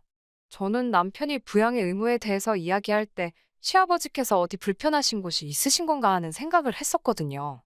혼자서 밥도 못 드시고 집안일도 아무것도 못 하신다는 말을 들었을 때 정말 몸이 어디 안 좋으신 거구나 하고 확신을 했었는데 제 생각이 틀렸었습니다. 시아버지께서는 사지멀쩡하시고 심지어 엄청 세련되시기까지 하셨으니까요. 옷도 젊은 사람들이 입는 브랜드에 대해서 줄줄 꿰고 계시고 멋부리는 거에 관심도 많아 보이셨어요. 오히려 체격도 새님 스타일인 남편보다 훨씬 좋아 보였고요. 첫 인상은 신기하고 재밌으신 분이었지만 그때 왜 형님 되실 분들이 시아버지를 손절했는지 깨닫게 되었습니다. 전형적인 한량 스타일의 시아버지였고 책임감이나 생활력은 전혀 없어 보이셨어요. 결혼이야 애초부터 양가 지원받을 계획이 없었기도 한데 첫 만나는 자리에서 저희 결혼에 보태줄 돈은 하나도 없으니까 그 부분은 알아서 하라고 못을 박으시더라고요. 그러면서도 결혼하면 첫째네는 자기한테 얼마를 주고 있고 둘째네는 얼마를 주고 있으니 저희가 아무리 막내라도 이 정도는 줘야 하지 않겠냐고 말씀하시며 자기한테 달마다 보내야 할 생활비는 얼마 정도였으면 좋겠다. 이렇게 미리 알려주셨어요. 남편에게는 그때 생활비도 이렇게 넉넉히 받으시는데 왜 부양을 이유로 나와야 결혼을 꺼려 했었냐라고 물어보니 남편은 자기가 말하지 않았냐고 시아버지 혼자 힘으로는 청소며 빨래는 물론이고 쌀밥도 하실 줄 모른답니다. 정말 남이 해주는 것 받아오면서만 자랐고 노는 것 말고는 스스로 하실 줄 아는 게 정말 아무것도 없다고 말을 해왔어요.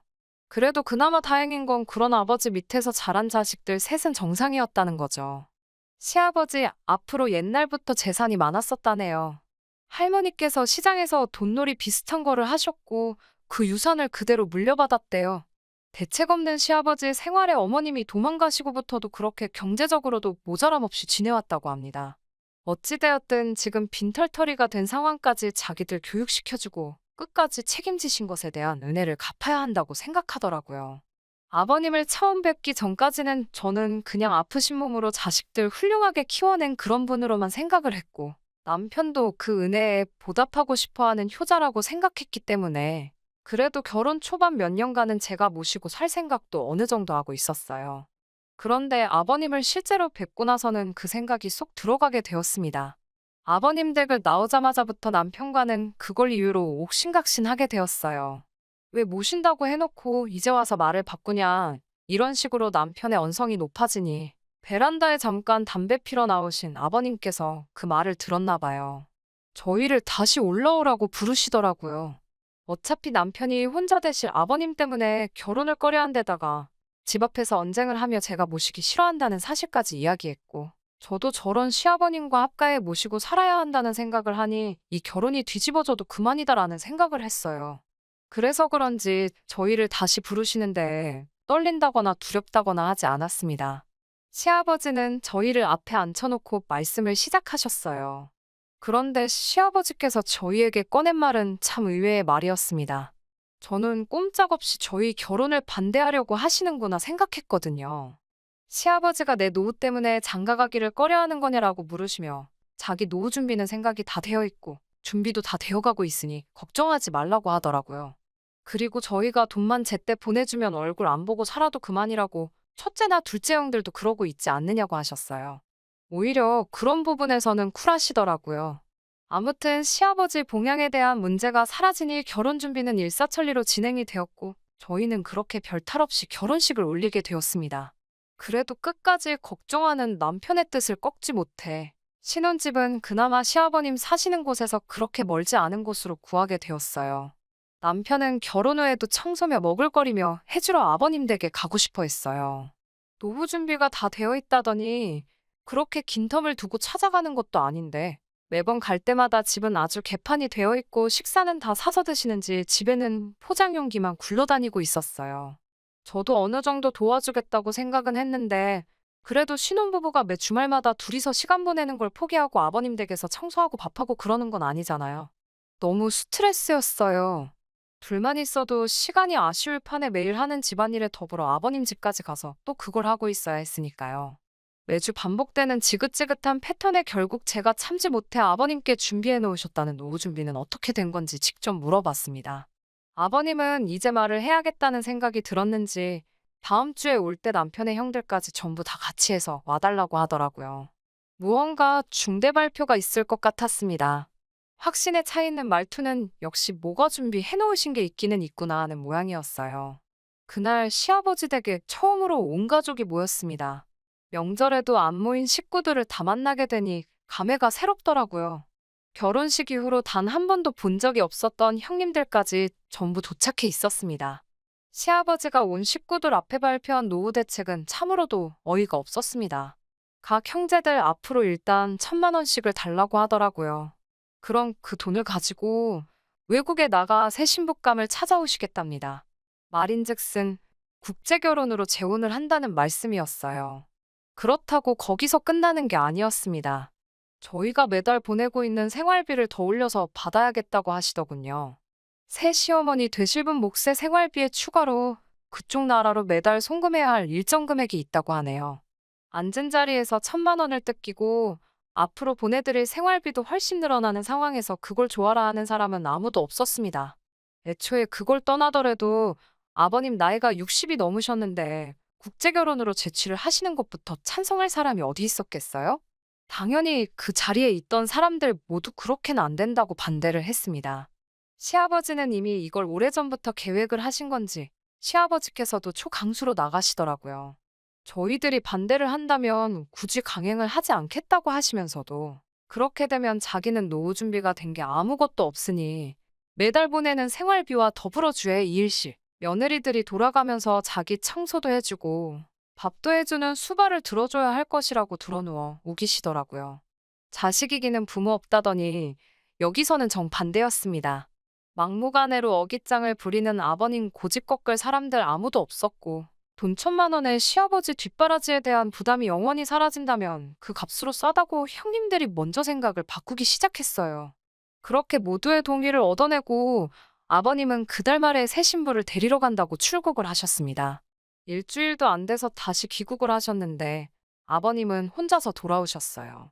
저희는 속으로 아버님이 마음을 고쳐먹고 결혼을 안 하시기로 한 줄 알았는데 그게 아니었네요. 한국에 오려면 한국어 시험을 통과해야지 올 수가 있다고 하더라고요. 빨리 너네 새 시어머니 보여주고 싶은데 아주 마음이 끓는다고 하시는 게 마음을 고쳐먹지는 않으신 것 같더라고요. 그렇게 시아버지의 노후 준비 대책인 외국인 새 시어머니가 오기 전까지 6개월간 남편의 간절한 부탁으로 제가 짬이 날 때마다 아버님 댁 청소와 식사 준비를 도맡아 해야 했습니다. 형님들은 역시 한 번도 오지 않으셨고요.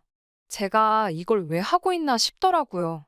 그래도 6개월만 참으면 이 집과도 영원히 이별이라고 생각하니 그거 하나만 믿고 속으로 꾹꾹 참아내며 했습니다.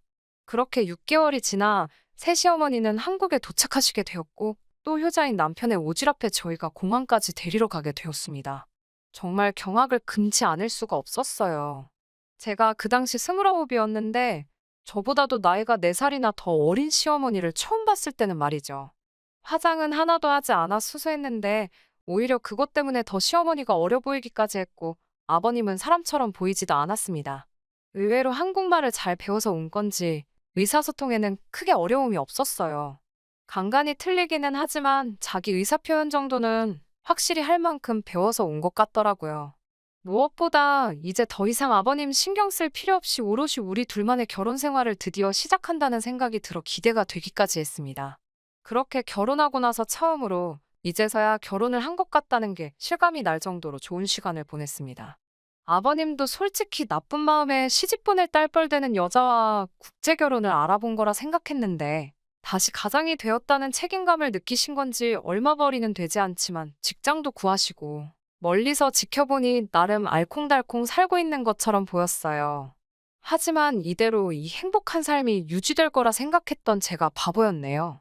아버님께서 저희를 다시 찾으신 건 1년이 채 지나지 않아서부터입니다. 음식이 입에 안 맞아서 아주 죽겠다고 하시네요. 그래도 새 시어머니는 시집 온다고 요리도 배우고 할 거 다 하고 온 것 같았는데 아버님은 외국 음식 냄새가 나서 입에 물려 먹지를 못하겠다고 저희 보고 가끔씩 와서 밥을 해놓으라 하시네요. 남편은 난감한 표정으로 또 저한테 양해를 구하려 하고 있고 저도 참을 만큼 참았으니 이번만큼은 양보를 못하겠더라고요. 그렇게는 할 수 없다. 돈을 더 쓰든 상관없으니 식사도 챙겨주는 가사 도우미를 구하던지 반찬 가게에서 반찬을 사날르던지 그거는 너가 알아서 할 일이라고. 나는 다른 형님들처럼 더 이상 아버님과 관련된 일에서는 손을 떼겠다 했습니다. 그동안 제가 얼마나 시달려왔는지는 남편도 지켜봐왔고 또 이렇게 된 상황에서 제게 양해를 구하려고 했으니 제가 어느 정도로 진심이었는지는 말하지 않아도 알았을 거예요. 하지만 그 효심이 어디 가지는 않는지 결국 일주일에 한 번 자기가 직접 반찬을 사다 나르기로 했습니다. 차라리 그때까지 차오르는 효심의 끝까지 자기 아버지 포기하지 못하는 남편을 놓아주었다면 이런 꼬라지를 볼 필요도 없었을 텐데 말이지요. 반찬만 전해주고 오던 남편은 언제부터인가 아버님 댁에 가면 귀가하는 시간이 늦어지기 시작했습니다. 반찬만 사서 전해주고 오는 게 뭐 일이 오래 걸리냐 물으니 남편은 언제까지 반찬을 사다 줄 수는 없으니까 라고 말하며 새어머니한테 반찬 만드는 법을 가르쳐주고 있다고 말을 하더라고요. 집에서도 평소에 살림 하나 안 하는 사람이 무슨 요리를 가르쳐주냐고 따졌지요. 요즘 인터넷이 잘 되어 있어서 어지간한 거는 그거 보고서 따라 만든다고 자기가 요리를 가르쳐주는 게 아니라 이런 게 있다고 설명해주고 재료들 사와서 제대로 만드는지 지켜보고 맛 한번 보고 그러고 나서 돌아오느라고 시간이 좀 걸린다고 합니다. 그 상황이 내키지는 않았어요. 아무리 아버님이 세장가 들어서 가진 새어머니지만 나이가 워낙에 저희 또래인데다가 어리기까지 했으니까요. 하지만 평소 남편의 아버님을 향한 효심도 알고 있는 데다가 남편 또한 이렇게 반찬 몇 가지만 가르쳐 놓으면 앞으로 아버님 댁에 발걸음을 할 일도 없어지지 않느냐고. 길게 보면 자기가 하는 행동을 이해해 줄 것이라며 저를 설득해 줬습니다. 남편이 아버님 댁에 발길을 끊게 된 건 그날로부터 3개월 뒤의 일이었어요. 그 뒤로 3년, 별탈 없이 둘이서 다시 잘 지냈습니다. 다만 남편의 다른 형제들은 아버님이 노후 준비로 국제 결혼을 할 거라는 말을 하게 된 그날 아버님과의 인연을 끊었는데, 유독 제 남편만큼은 명절이며 어버이날이며 아버님을 꼭 챙기기 시작했습니다. 저는 따라가지 않았어요. 따라가지 않았던 게 잘못이었을까요? 그렇게 작년 저희는 더 끔찍한 소식을 듣게 되었습니다. 남편에게 여동생이 생기게 되었다는 사실을요. 아버님도 참 대단하시다 생각했습니다. 아무리 행색을 젊어 보이게 하고 다시신다 하더라도 이제 곧 70을 바라보시는 분인데 말이에요. 그리고 그날 병원에서 울고 있는 시어머니를 토닥여주고 있는 남편을 발견하게 되었습니다. 둘이 친모자지간은 아니지만 그래도 그때는 충분히 그럴 수 있다고 생각했어요. 단지 새 시어머니의 눈물이 기쁨의 의미인지 아니면 그 반대인지 저는 몰랐지만요. 저희는 결혼 6년 차에 아이도 없이 살고 있는데 이러다 아버님의 아이를 제가 보게 되기라도 할까봐 아이가 태어났다는 소식에도 병원에 찾아가지 않았습니다. 병원에 가보려던 남편도 말렸어요. 남의 아이를 걱정할 때가 아니다. 이제 우리도 시술이든 뭐든 해서 준비를 해야 하지 않겠냐고 말했지요.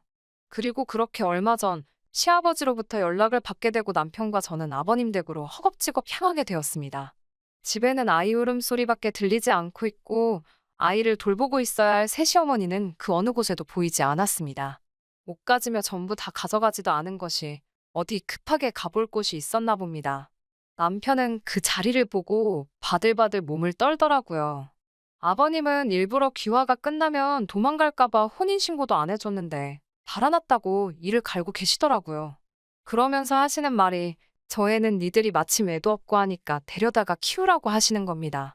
제가 정말 정색하면서 아버님께 처음으로 말대꾸를 했어요.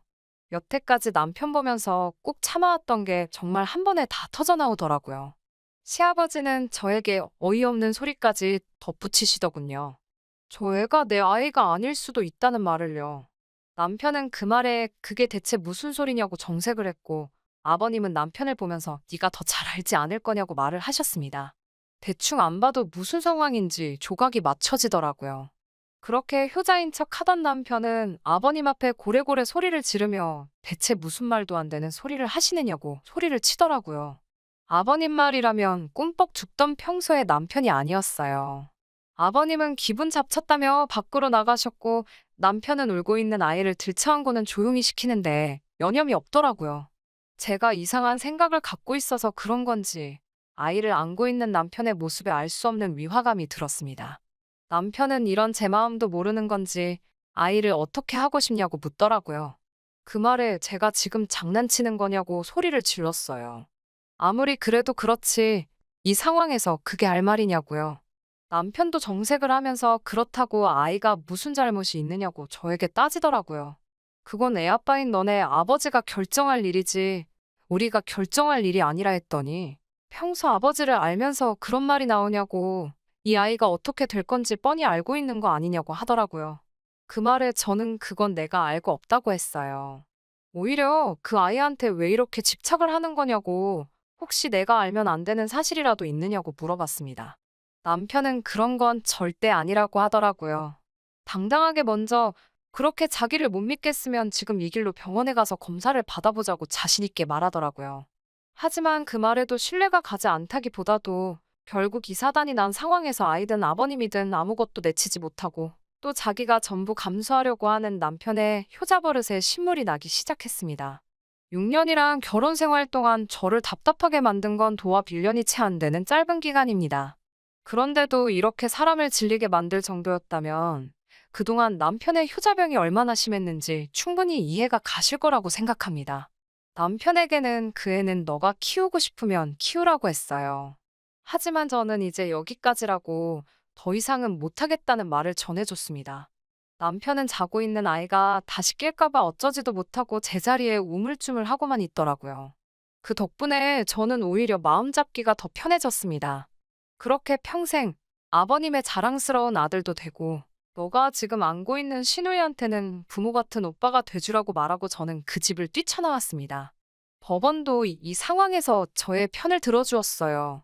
숙려기간이 없었으면 좋겠다는 제 신청이 받아들여져 곧바로 협의 이혼을 할 수 있었습니다.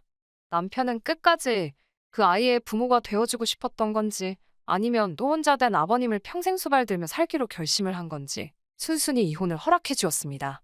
아직도 남편이 그렇게 그 아이에게 집착했던 이유를 모르겠네요. 안 좋은 생각을 하려고 해도 또 검사를 받자고 당당하게 나오는 모습을 보니 제가 생각하는 그런 건 아니었을 텐데 말입니다.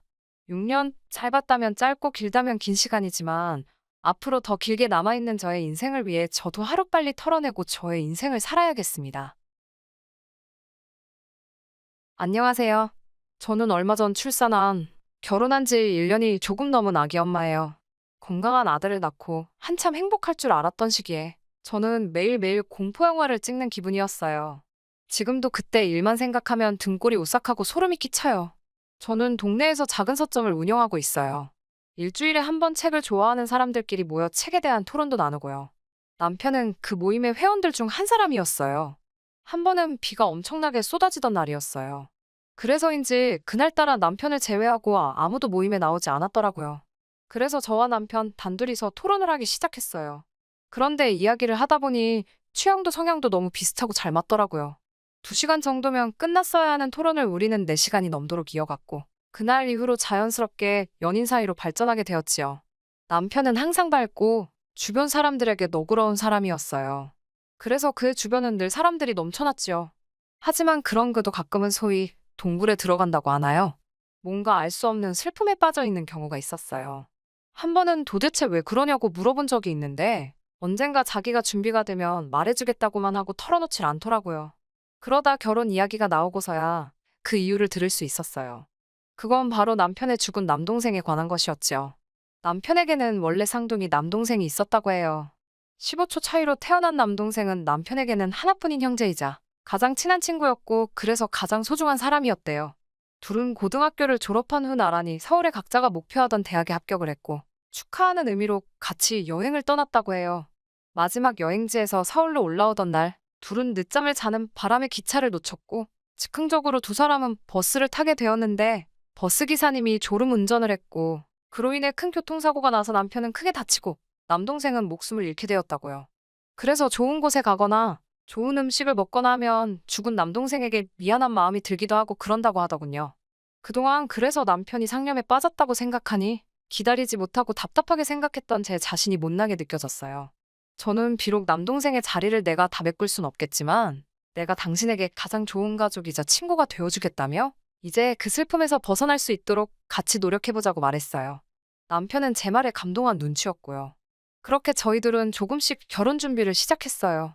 사실 남편에게 그런 개인적인 상처가 있는 것을 제외하곤 저희 둘의 결혼 준비에 큰 문제는 없었어요. 남편도 저도 비슷한 학벌이었고 벌이도 비슷했거든요.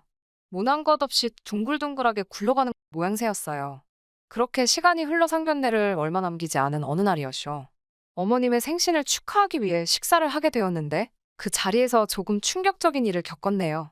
남편 이름은 효준인데 어머님이 자꾸 효진아, 효진아라고 부르시는 거예요. 사실 저번에 배웠을 때도 이상하다 생각했는데 그땐 내가 잘못 들었겠지 생각하고 넘겼거든요. 그런데 이번에도 또 효진이라고 부르시는 게 아니겠어요. 이상하다 싶어서 귀 기울여 들어보니 효준이라고도 하셨다가 효진이라고도 하셨다가 왔다 갔다 하시더라고요. 식사를 마치고 제가 남편에게 왜 어머님이 자꾸 당신을 효진이라고도 부르고 효준이라고도 부르냐고 묻자 남편이 흠칫 놀라더니 씁쓸한 표정으로 효진이는 죽은 동생 이름이라고 하더라고요. 솔직히 아무리 아들이라지만 죽은 사람인데 그 이름을 자꾸 부른다는 게 좋게 들리지는 않더라고요.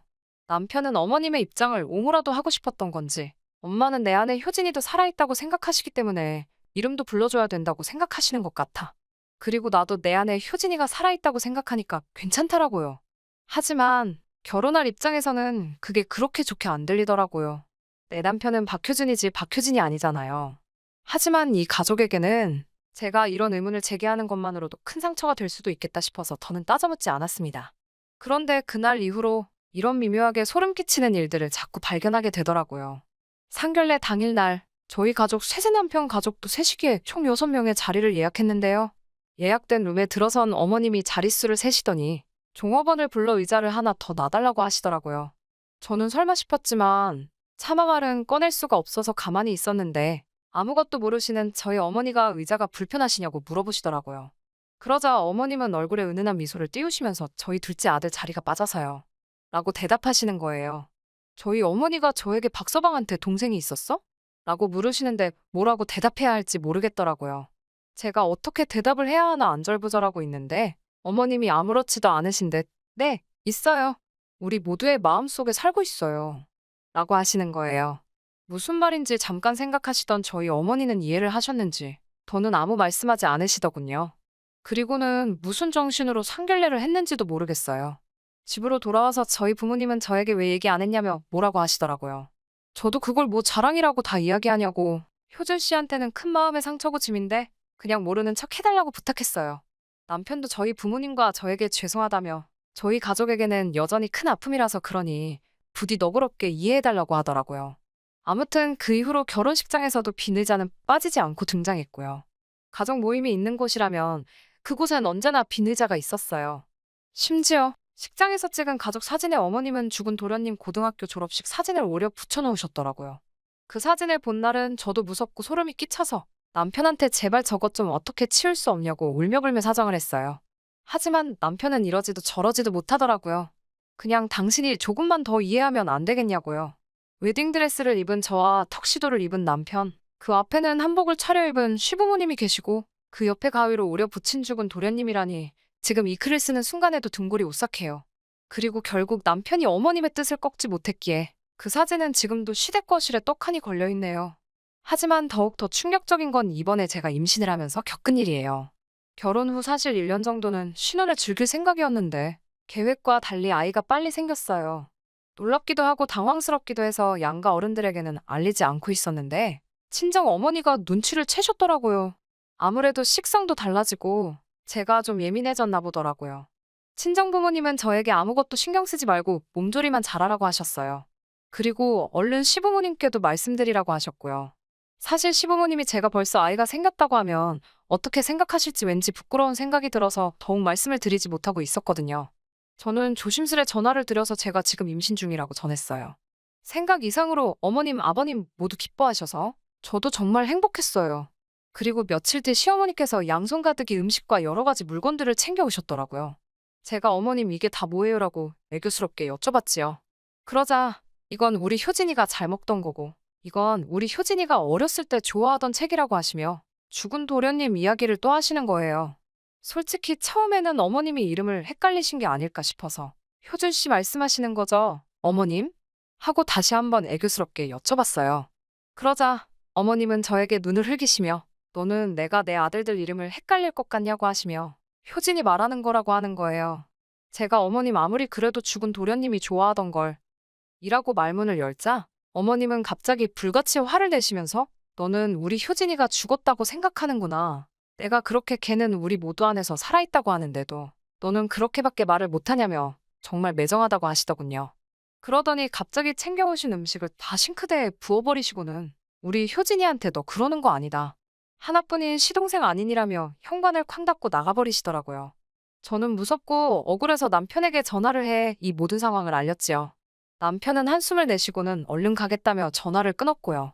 얼마 지나지 않아 도착한 남편은 저를 달래면서도 제발 엄마를 이해해달라고 하더라고요. 저는 남편에게 어머님도 현실을 인정하시고 받아들이셔야 한다고, 이런다고 죽은 도련님이 살아 돌아오는 게 아니라고 말했어요. 그러자 남편은 저에게 너도 그렇게까지 말할 필요는 없다면서 그건 우리가 이야기할 문제가 아니라고 선을 긋더라고요. 저도 제가 좀 지나쳤나 싶기도 해요. 사실 자식 잃은 부모의 심정을 제가 어찌 알겠나요. 하지만 자꾸 죽은 도련님을 저와 남편의 인생에 끼워 넣으려고 하시니 저도 참을 수가 없더라고요. 그리고 임신 중기에 접어들고서 아이의 성별을 알게 되었어요. 아들이더라고요. 양쪽 어른들에게도 이 기쁜 소식을 알렸지요. 어머님은 제가 아들을 가졌다는 걸 아시더니 전화기 너머로 산명이 들릴 만큼 엉엉 울고 계셨어요. 그때만 해도 저는 아들 손주를 엄청 기다리셨나 보다 생각했고요. 그날 이후로 어머님은 다시 저희 집에 자주 발걸음을 하셨어요. 전과 마찬가지로 죽은 도련님이 좋아하던 반찬과 채, 아무튼 죽은 도련님과 관련된 물건들을 자꾸 가지고 오셨고요. 남편의 간곡한 부탁도 있고 해서 앞에서는 최대한 신경 쓰지 않는 척 행동했지만요. 어떤 날은 구역질이 올라오기도 하고 잠을 못 이루기도 하고 정말 힘들고 스트레스 받는 날들의 연속이었어요. 결국 이러다간 아이한테도 저한테도 무슨 일이 생기겠다 싶어서 임신 7개월 차부터는 친정에 가 있었어요. 아이 태명은 힘찬이었는데 사실 이름은 결정하지 못하고 있었어요. 친정 부모님이 몇 가지 이름을 지어오셨긴 했는데 그래도 마지막까지 신중하게 고르고 싶었거든요. 그러다 보니 병원에서 퇴원을 하고 며칠이 지나도록 이름을 결정하지 못하고 있었어요. 적어도 저는 그렇게 알고 있었어요. 더는 시간을 끌 수 없다 싶어서 남편에게 얼른 이름부터 정해서 호적 신고하자고 말했더니 남편이 엄청나게 난처한 표정을 짓더라고요. 저는 직감적으로 뭔가 일이 생겼다는 걸 알았어요. 제가 솔직하게 말하라고 도대체 무슨 일이냐고 추궁하자 남편이 이름은 이미 정했고 호적 신고도 마쳤다고 하는 거예요. 그래서 뭐야? 근데 왜 말 안 했어? 이름은 뭐로 정했어? 나랑 상의하기로 해놓고 왜 마음대로 했냐고 물었지요. 그때만 해도 저는 설마 그런 일이 있었을 거라고 생각도 못 했으니까요. 그러자 남편이 하는 말이 그게라며 쉽게 입을 열지 못하더라고요. 제가 빨리 말하라고 슬슬 화나려고 한다고 하자 효진이로 하기로 했어라는 거예요. 저는 순간 제 귀를 의심했지요. 효진이라면 그 효진이? 자기 지금 농담하는 거지? 하나도 재미없으니까 그런 장난은 치지 말라고 제가 정색을 하며 말했어요. 그러자 남편은 씁쓸한 표정으로 미안하다며 도저히 엄마를 꺾을 수가 없었어라고 하더라고요. 저는 도대체 이 상황을 어떻게 받아들여야 할지 모르겠더라고요. 저는 결국 친정 어머니께 이 상황을 말씀드렸어요. 저희 어머니도 황당하단 반응이셨지만 그래도 저희 엄마 역시 자식 잃은 사람의 마음을 누가 감히 헤아릴 수가 있겠냐며 그래도 한번 짚고는 넣어갈 문제니 너가 어머님과 현명하게 이야기를 나눠보라고 조언해 주시더라고요. 결국 저는 그 다음날 어머님께 전화를 드렸어요. 이 모든 상황에 대해서 이야기를 나눠야 할 것 같다고요. 처음에는 도대체 뭐가 문제냐는 식으로 나오시던 어머님에게 이러시면 다시는 손주 얼굴 못 보실 줄 알라고 울음장을 놓자 고집을 한풀 꺾으시며 알겠다고 하시더라고요. 저는 아버님도 같이 나와달라고 말씀드렸어요. 모두가 모인 자리에서 저는 제가 100번 양보해서 아이 이름을 효진이로 짓는 것에 동의하겠다고 대신 어머님 아버님도 저와 한 가지 약속을 해달라고 말했습니다. 두 분 다 심리 상담을 하시고 필요하면 심리 치료도 받으시라고요. 저는 제 아들을 손주로서 사랑해 주시길 바라지 죽은 도련님의 대체로 사랑해 주시길 바라지 않는다고요. 아버님은 제 손을 부여잡고는 미안하고 고맙다며 몇 번이고 눈물을 흘리시더군요. 어머님 역시 본인도 뭐가 문제인지 알고 있지만 나마저 효진이를 잊으면 누가 기억을 해줄까 싶어서 그 끈을 놓을 수 없었다고 미안하다고 저에게 사과하시더라고요.